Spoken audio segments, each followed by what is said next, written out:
जालना शहर के पुराना जालना स्थित मालीपुरा क्षेत्र में कथित गोवंश हत्या और अवैध कत्लखानों की सूचना के बाद रविवार को बड़ा विवाद खड़ा हो गया। घटना के बाद सकल हिंदू समाज और बजरंग दल के कार्यकर्ताओं ने महानगर पालिका परिसर और गांधी चमन चौक पर जोरदार प्रदर्शन करते हुए दोषियों के विरुद्ध कठोर कार्रवाई की मांग की। प्रदर्शन के दौरान प्रशासन को 2 दिनों का अल्टीमेटम दिया गया है। जानकारी के अनुसार दीपक अस्पताल के पीछे स्थित मालीपुरा क्षेत्र में अवैध कत्लखानों में गोवंश की हत्या किए जाने की सूचना मिलने पर पुलिस और बजरंग दल के गौरक्षा कार्यकर्ताओं की संयुक्त टीम मौके पर पहुंची। इसी दौरान वहां मौजूद बड़ी संख्या में लोगों ने परिसर का मुख्य द्वार बंद कर दिया। बजरंग दल का आरोप है कि लगभग 70 लोगों की भीड़ ने पुलिस और गौरक्षकों को घेर लिया तथा धारदार हथियारों और कट्टर से हमला कर दिया। हमले में बजरंग दल के 2 कार्यकर्ता गंभीर रूप से घायल हो गए, जबकि एक कार्यकर्ता के पैर में फ्रैक्चर होने की जानकारी सामने आई है। इसके अलावा कार्यकर्ताओं के वाहनों में भी तोड़फोड़ किए जाने का आरोप लगाया गया है। बजरंग दल ने पुलिस प्रशासन पर गंभीर आरोप लगाते हुए कहा कि घटना के समय मौजूद पुलिस कर्मियों ने प्रभावी हस्तक्षेप नहीं किया। संगठन का कहना है कि पुलिस टीम मौके से निकल गई और केवल 2 पुलिसकर्मी स्थिति देखते रहे। साथ ही आरोप लगाया गया कि आपातकालीन सेवा 112 पर बार-बार संपर्क करने के बावजूद समय पर पर्याप्त पुलिस बल नहीं पहुंचा। घटना के विरोध में सकल हिंदू समाज और बजरंग दल के कार्यकर्ताओं ने गांधी चमन चौक तथा महानगर पालिका परिसर में ठिया आंदोलन शुरू किया। आंदोलन का नेतृत्व कर रहे बजरंग दल के गौरक्षा प्रमुख ने पुलिस प्रशासन की कार्यप्रणाली पर सवाल उठाते हुए आरोप लगाया कि पहले भी गोवंश से जुड़े मामलों में पकड़े गए आरोपियों और जब्त सामग्री पर कठोर कानूनी कार्रवाई नहीं की गई। उन्होंने संबंधित पुलिस अधिकारी का उल्लेख करते हुए निष्पक्ष और सख्त कार्रवाई की मांग की। बजरंग दल ने मांग की कि हमलावरों के विरुद्ध भारतीय न्याय संहिता की हत्या के प्रयास से संबंधित धाराओं के साथ साथ संगठित अपराध नियंत्रण कानून मोक्का के तहत भी मामला दर्ज किया जाए। उन्होंने शहर में संचालित सभी अवैध कत्लखानों को तत्काल ध्वस्त करने की मांग करते हुए चेतावनी दी कि यदि कार्रवाई नहीं हुई तो बजरंग दल आंदोलन को और तेज करेगा। सवेरे 11:30 बजे बजरंग दल के जो गौरक्षक है उनके पास अधिकृत माहिती आई थी कि वहाँ गौवंश और एक बैल लाया है और वो काट रहे बोल के। तो अपने कुछ कार्यकर्ता जो थे शहर के, यश सरकटे, बालाजी नलमेल, मोहन मंचवार, ऐसे जो कुछ गौरक्षक कार्यकर्ता थे वहाँ गए थे स्पॉट पे और पुलिस वालों को फ़ोन लगा के गए थे। पुलिस वालों के साथ में थे। पुलिस वालों की जब कार्रवाई चालू हुई तो उनके जो जिहादी कसाई थे वो एकदम से जमा हो गए 60-70 जना। उसमें उन्होंने क्या करे, बाद में जो वाड़ा टाइप था, महानगर पालिका की जगह है वो वाड़े को कड़ी लगाए और जो गौवंश काटने के जो हत्यारे उससे अपने कार्यकर्ता को वार करे। अब उसमें से अपने 2 कार्यकर्ता गंभीर जख्मी है, एक का पैर भी फ्रैक्चर होगा। बाद में वहाँ पुलिस वाले जो थे वो साइड में हो गए जो माहौल देख के। तो हमारा ऐसे 2 कांस्टेबल थे कदीम जालना के। नहीं, पुलिस वाले ने कुछ भी नहीं किया। पुलिस वाले की इसमें देखने की भूमिका रही। बाद की जो अपने कार्यकर्ता गंभीर जख्मी हुए उसके बाद में हमने भी उनको बहुत कोशिश करे बचने की। अपने कार्यकर्ता से जिंदा बच के गए, निकल गए। नहीं तो उन्होंने पूरे प्लान से मर्डर करने के हिसाब से उन्होंने कड़ी लगाए थे सबको। तो हमारा इसी पुलिस प्रशासन से जो आंदोलन भी हुआ, हमारा ऐसी मांगनी थी कि बाबा ये पुलिस डिपार्टमेंट भी साथ में रहता तो ऐसे कार्रवाई हो रही तो कार्यकर्ताओं ने किसके भरोसे जाना। हमारा तो चलो हम बजरंग दल वाले हम तो संभाल लेंगे, लेकिन बाकी जो सामान्य नागरिक उनको तो डर का माहौल है ना। डिपार्टमेंट के सामने ऐसी घटना हो रही तो कहीं ना कहीं इसके ऊपर पाबंद लगाए जाने को इसके ऊपर ना कि गौरक्षक के लिए पुलिस टीम बनाने को होना था चाहिए अभी भी।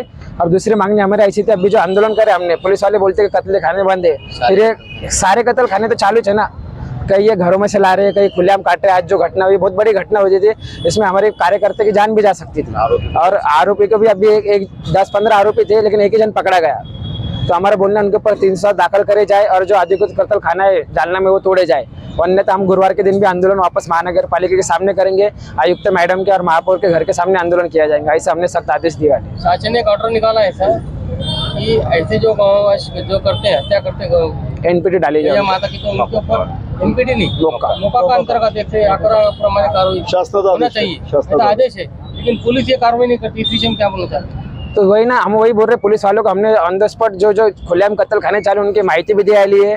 कई बार जो एक आरोपी रहता है उसके ऊपर 3-3, 4-4 बार भी कार्रवाई हुई, लेकिन जैसी कार्रवाई होना वैसी कार्रवाई होती नहीं। ना ही उसको मौके में डाले जाता, ना ही उसकी गाड़ी जमा की जाती। तो हमारे पुलिस प्रशासन से ये मांगने की भाई इनके ऊपर कठोर कार्रवाई करो। अगर आज जो कार्यकर्ता गाड़ी भी फोड़े गए, उसमें जो गरीब बच्चा काम करता है उसकी गाड़ी फोड़े गए। तो कहीं ना कहीं ये जिहादी लोगों को धाकी नहीं रहा। जालना में जो जिहादी लोग आए, जिहादी कसा है, इनको धाकी नहीं रहा। दहशत निर्माण करते हैं हाँ, शहर में। तो दहशत निर्माण करना चाहते ये सब। तो हमारा ये बोलना है पुलिस वालों ने इस पर सख्त कार्रवाई करो। यश चंद्रकांत सरकटे, बजरंग दल शहर गौरक्षा प्रमुख।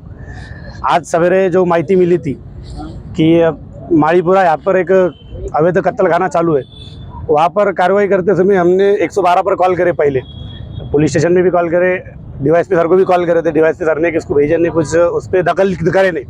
बाद में वहाँ पर कम से कम 80 से 90 बच्चे जमा हो गए सब उनके। उन्होंने अपने बच्चों को अंदर कड़ी बीड़ी लगा के खोल के जान लेने की कोशिश करे। उसमें भी पुलिस वाले वहाँ पे पहले आए थे जो भाग के आ गए वहाँ से, और दूसरे जो 2 जन थे वो साइड में सरक गए। उसमें हमारे 2 कार्यकर्ता है, उनको बहुत अच्छे से बहुत जख्मी है। और इसके पहले भी उसकी जो नोटिस है, वो जो महानगर पालिका की जगह है उसको तोड़ने की 3 महीने पहले नोटिस निकले वाली है। अभी तक उन्होंने कुछ कार्रवाई करे नहीं। और वहाँ का जो ऐसा है वो भी मुसलमान है, वो भी सपोर्ट करता है उनको। और पुलिस वालों के सामने हमारे बच्चों की गाड़ी फोड़े, हमारे बच्चों को मारे, खंजर मारे। उसके बाद जो गौवंश का जो मांस काटने का जो हथियार रहता, वो हथियार से वार करे। इसमें डिपार्टमेंट कदीम पुलिस स्टेशन हमारे को कभी सपोर्ट नहीं करता। इसके पहले भी हमने 4-5 बार कार्रवाई करे। मैडम आरती यादव मैडम जो है वो वहाँ से लाते, आरोपी को उठा के चमन पे लाके छोड़ देते। मास्क कोई जब्त होता नहीं, कुछ नहीं। हमारे को बोल देते कि कार्रवाई चालू है, ये है बस। और आज भी कम से कम 2.5 से 3 कुंटल माल था, उन्होंने 30-40 किलो लाके बताया वहाँ पर। बाकी का माल वहाँ पर काट के ले लिए। इसमें हमारे को तो ऐसी लगता है कि डिपार्टमेंट भी हफ्ते खाता वहाँ से। और वहाँ पर एक नहीं, कम से कम 200 से 250 दुकान है। हमने डिपार्टमेंट को कितनी बार है ना वहाँ पे लोकेशन दिए, पर डिपार्टमेंट कुछ ये नहीं करता, सपोर्ट ही नहीं करता हमारे को कदीम पुलिस स्टेशन वाले। इसके पहले भी 4-5 बार करे, वो उसके बाद एक इस पे 4 बार कार्रवाई करे हमने। उसके ऊपर भी कुछ गुना दाखिल करे नहीं, वो भी अभी भी चालू है। अभी भी अपन जितने बार पकड़े गए माल उतनी बार पुलिस ने इनको छोड़ दी, उनको कुछ भी नहीं कार्रवाई नहीं करती। हमारे को बोलती चालू है, ये है।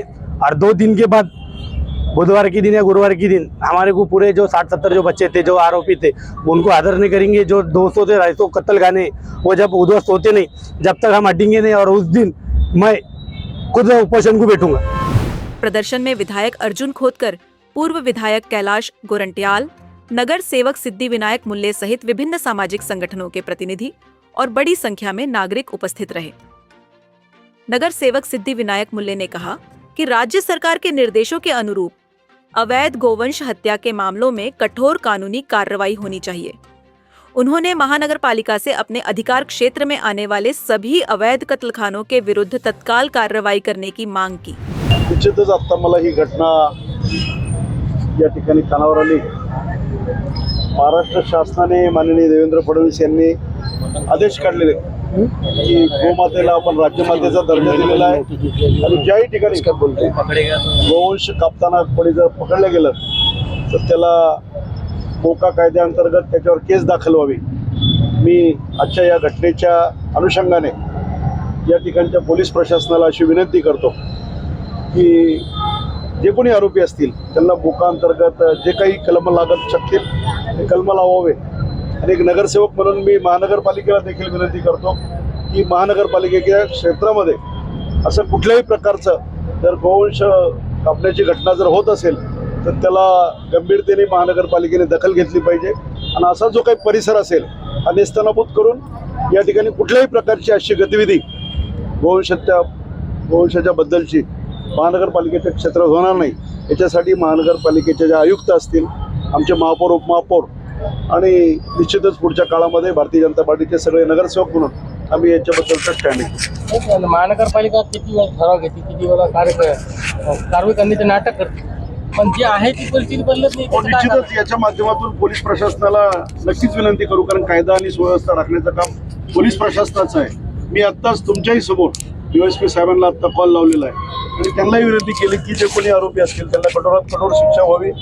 निश्चितच कार्यकर्त्यांना काही त्यांचे नावं माहीत नाहीत, पण तिथे हा व्यवसाय कोण करतं, काय करतं हे पोलीस प्रशासनाला माहिती असतं। तर पोलीस प्रशासनाने याची पाळेमुळे खोदून काढावीत आणि अशा प्रकारच्या गतिविधी ज्या पुढे चालू असतील या देशविघातक कारवायांना पायबंद घालण्यात यावा। बजरंग दल संघटन कडून पूर्ण जालना शहराला आम्ही आवाहन करतो की जसं महानगरपालिका समोर आंदोलन केल्याच्या नंतर प्रशासनाने आणि तेथील पदाधिकाऱ्यांनी अशी सूचना दिली की 2 दिवसामध्ये आम्ही कारवाई करू. तर संपूर्ण शहराला आम्ही असं आवाहन करतो की त्यांनी बजरंग दल तसेच पोलीस स्टेशनला आपल्या परिसरात सुरू असणाऱ्या अवैध कत्तलखान्याची माहिती द्यावी आणि त्यावर लवकरात लवकर कारवाई केली जाईल असं आश्वासन सरकारने आपल्याला दिलेलं आहे, प्रशासनाने दिलेलं आहे. तरी आपल्या परिसरामध्ये जे कोणतेही अशी छुपीत आणि गुपित कत्तलखाने असतील त्यांची माहिती तुम्ही बजरंग दल जालना आणि आपले जालना शहराच्या पोलिसांना देऊ शकता. त्याच्यानंतर पण 2 दिवसात कारवाई झाली तर आम्ही महानगरपालिकेमध्ये घुसून त्यांचं कामकाज बंद पाडू अशी आम्ही बजरंग दल तर्फे सूचना देतो. सूचना या धमकी जे समजा. जय श्रीराम. मामले की गंभीरता को देखते हुए उप विभागीय पुलिस अधिकारी अनंत कुलकर्णी अतिरिक्त पुलिस बल के साथ मौके पर पहुंचे. उन्होंने प्रदर्शनकारियों से चर्चा करने के बाद बताया कि गोवंश हत्या तथा गौरक्षकों पर हमले दोनों मामलों में प्राप्त शिकायतों के आधार पर प्राथमिकी दर्ज कर ली गई है. उन्होंने कहा कि जांच के दौरान जिन जिन लोगों की संलिप्तता सामने आएगी उनके विरुद्ध कानून के अनुसार कार्रवाई करते हुए सभी आरोपियों को गिरफ्तार किया जाएगा. साथ ही उन्होंने नागरिकों से शांति बनाए रखने की अपील भी की. बाद में पुलिस अधीक्षक तेगबीर सिंह संधू तथा पुलिस और महानगर पालिका प्रशासन के अधिकारियों की मध्यस्थता से आंदोलनकारियों के साथ बातचीत हुई.